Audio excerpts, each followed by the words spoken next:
places to visit in Poland from 4K Travels. Okay, Poland is part of the places I would like to visit. Yes, I put Poland, Philippines, yes, and others. Norway, all these are going to be part of places I want to visit in my lifetime. But before I dive into this video, I want to welcome especially my amazing and beautiful subscribers. Welcome to my YouTube channel. And if it's your first time here, I'm excited to have you here. From whatever countries you're watching me from, I'm sending you some love and some hugs and some kisses. So let's enjoy this top 10 places. You know, from this reaction of this video, you decide to travel to Poland or not. But I bet you are going to like to travel to Poland because it's going to be beautiful all the way. Let's enjoy this reaction together. What's up guys, my name is Ryan and I want to show you some of my favorite places in the enchanting country of Poland. So here is my Polish top 10. Poland is home to some of the world's most stunning landscapes.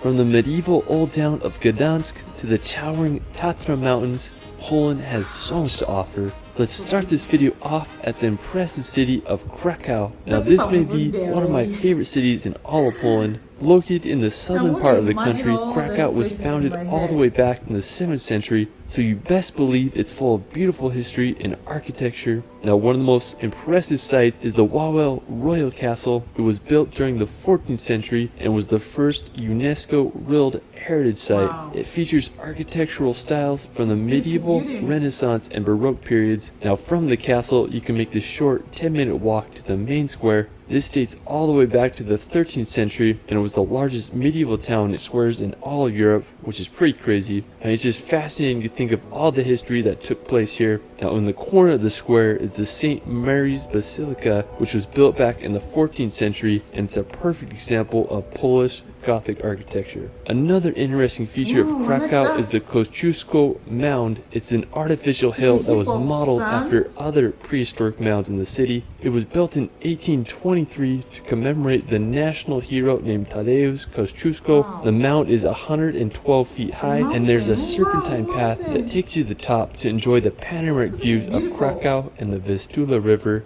Krakow is just such an amazing city and I hope you all can visit. After Krakow, we're going to head to the Tatra Mountains. Now located about a 2 hours drive from Krakow, the Tatras are a stunning mountain range that straddles the Polish and Slovakian border. Now the best town to access the Tatras is Zakopane, now located right at the base of the mountains. Zakopane is a perfect starting place for your mountain adventures. During the winter time, Zakopane is an ideal place to go skiing, and in the summer months, it's a prime place to start your hike into the mountains. One of the most impressive spots in the Tatras is the Morskie Oko Lake. You can make the 16-kilometer round-trip trek to the scenic lake. I mean, just such a phenomenal view up there. An interesting fact is that the Tatras are the smallest alpine mountain range in all Europe and they're home to plenty of wildlife such as the Eurasian brown bear. I just love how the Tatras look. They have such a unique and jagged look to them and I just want to go hiking them this summer. Now if you're into World War II history, you can visit the Memorial of Auschwitz concentration camps. This is located about an hour's drive from Krakow.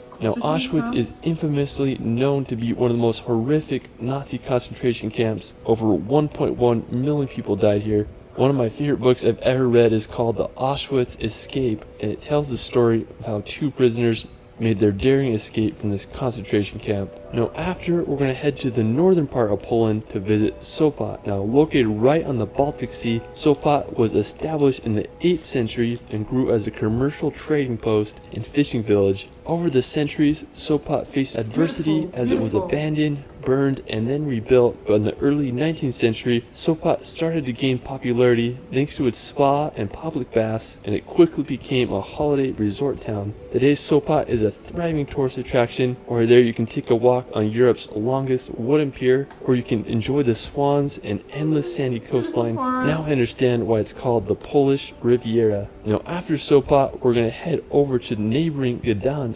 Located just a 15 minutes drive from Sopot, Gdansk is one of Poland's oldest cities with a fascinating history with periods of Polish, Prussian, and German rule. The earliest mention of Gdansk was in the year 997 AD, and during the Middle Ages, Gdansk grew as an important seaport and shipbuilding town. It rose to be one of the wealthiest and largest cities in Poland until Warsaw's rapid growth in the 18th century. Today, Gdansk is one of Poland's most beautiful cities. I mean, I just can't believe it's old town. It's full of these perfectly placed houses that seem to go on forever. Another really cool feature that I like about Gdansk is how the canal runs right along the old town. It's often full of ships and it gives the city such a fun vibe. While you're there, you can just explore the streets of Old Town or take a walk along the canal. I mean, just such an incredible city. Now, just an hour's drive from Gdansk is the Malbork Castle, and this is the largest castle in the world by land area, which is pretty crazy. It was built in the 13th century by the Teutonic Knights, who were German Catholic crusaders, and as the number of the knights grew, so did the castle,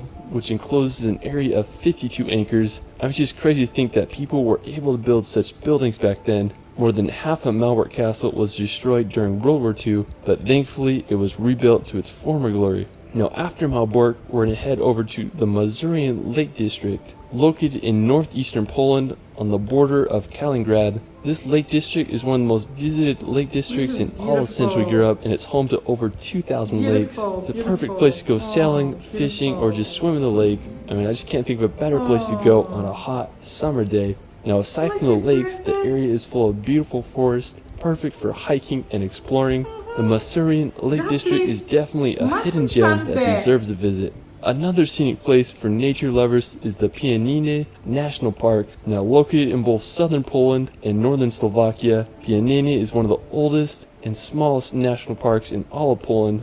I mean, I just think it's such a beautiful area. The river runs right through it and it acts as a natural border between Poland and Slovakia. The national park is home to many animal species such as the Eurasian lynx, which I think is like one of the coolest animals ever. One of my favorite features of the park is the 3 crowns. The rock feature is made up of 5 sharp limestone peaks that create quite the sight. Now, another beautiful nearby spot is the Niedzica Castle. This 14th century castle is located just a few minutes away from the park. I mean, this whole area is just incredible. Now, after, we're going to head over to the beautiful city of Wroclaw. I mean, such a tricky pronunciation. Now, located in western Poland, about a 3-hour drive from Krakow, Wrocław is such a charming historical place. It's home to one of the most beautiful market squares in all of Europe. It's lined with elegant townhouses and cobblestone streets. Wrocław also has one of the most beautiful cathedrals in Poland. It was originally built in 1272, but has been damaged and rebuilt several times throughout the centuries. I just love its double spires. Wrocław is just the perfect place to just walk around and explore for a day. Now, for our final destination, we're going to head to Warsaw, located on the Vistula River in east central Poland. Warsaw is the capital and largest city in the country.